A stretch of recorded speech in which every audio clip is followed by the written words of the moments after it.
YouTube is the key part of new media, allowing for creativity, participation, stardom, and also, quite mainly, the remix culture. YouTube has had an enormous influence on our culture. In January 2009 alone, 100.9 million viewers watched 6.5 billion videos on YouTube.com. However, the Google-owned YouTube has had its negatives. Copyright. The issue that has turned from an untalked about, dark, dusty corner of the law to one of the flashpoints of the digital age. This controversial issue has landed YouTube in several lawsuits. Warner Music took 1,440 videos down in 2008, which rose to a staggering 3,707 in the year of 2009. The copyright law clearly needs to change to fit in with the age we live in, which is the digital age.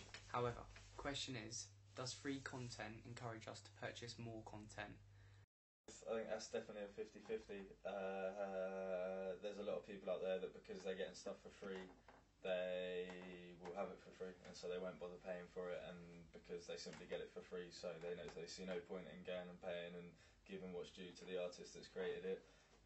Whereas there's another 50% that will see that it's for free, maybe download one song, one video, realise that they like it kind of as a bit of free advertising, and then that'll enforce them to then go out and buy the CD or buy the DVD. I also spoke to an upcoming band named Okasan to see their views on copyright and remix culture. Hi, this is Jug TV, and this is Jug himself. Cheers.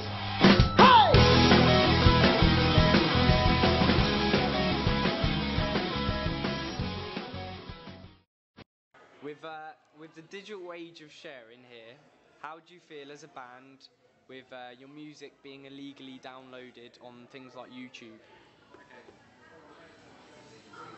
I think that, like, even if you're not making money out of it, when you're kind of a growing band and you're coming from the very, very beginnings of kind of being able to get yourself out there, it's not something that worries so much, but it's the bands that are kind of really, really established and they're realising that they're losing.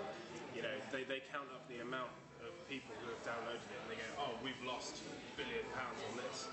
But in fact, it wouldn't be that many people buying it because they wouldn't have bought it if it wasn't free. Just simple. At our stage, I think it's just all about exposure. And, so you wouldn't be too bothered if your music was downloaded illegally? Yeah, I'm quite happy to just get it out there for free. So you take more taking advantage of how it is. So, could it be that allowing free content and enabling the remix culture to thrive could in fact be the answer to the music industry's as well as the film industry's woes? Artists seeing it as a promotion and profit for themselves rather than theft. A key success story for this are the comedy giants known as Monty Python. In mid-2008, November, the Pythons created a YouTube channel to reduce the incentive to download their material illegally, with their DVD sales climbing to number 2 spot on Amazon's TV best-selling list since creating their own official YouTube video. On this channel they provide better organised, higher quality video clips of their TV shows and films. I don't believe that copyright laws should be dramatically changed, but instead weakened or altered, allowing for creativity to thrive. Copyright activist Lawrence Lessig claims that the internet should at least force us to rethink the conditions under which the law of copyright automatically applies. It's clear that these laws need to be at least altered in order to get the full benefit of this new creativity. This follows the thinking of the group, the Creative Commons. They believe in a shared culture, encouraging the sharing of content, but always giving creators credit and never allowing for commercial use of the remix work. Creative Commons is designed to save the world from failed sharing. People who actually want to share stuff, who put it up on the web because they want to share it on certain terms. So we wanted to create a simple way for creators to say to the world, here's the freedom that I want to run with my creative work. Here are the things you're allowed to do. Can I reproduce it? Can I copy it? Can I put it in my textbook? Can I use that photograph? Can I make a new version of it? I think like the Creative Commons is definitely sort of in the middle of the whole debate about copyright and amateur innovation and creativity, because obviously they're trying to sort of put a step forward into the whole resolving the debate.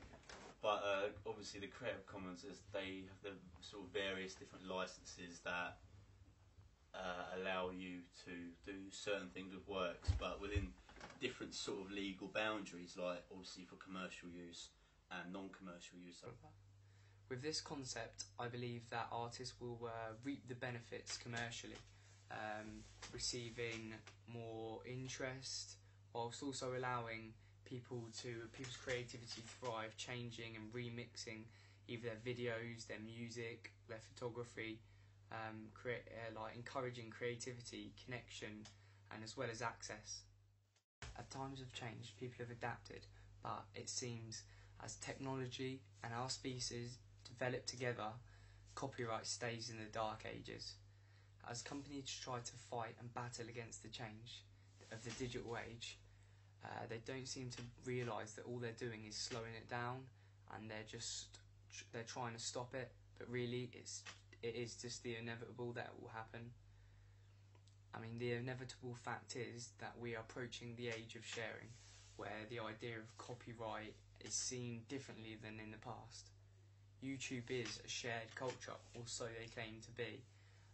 It is the age allowing for creator and consumer to collaborate, to live together, to exist together simultaneously, learning from one another, and possibly even improving on each other's.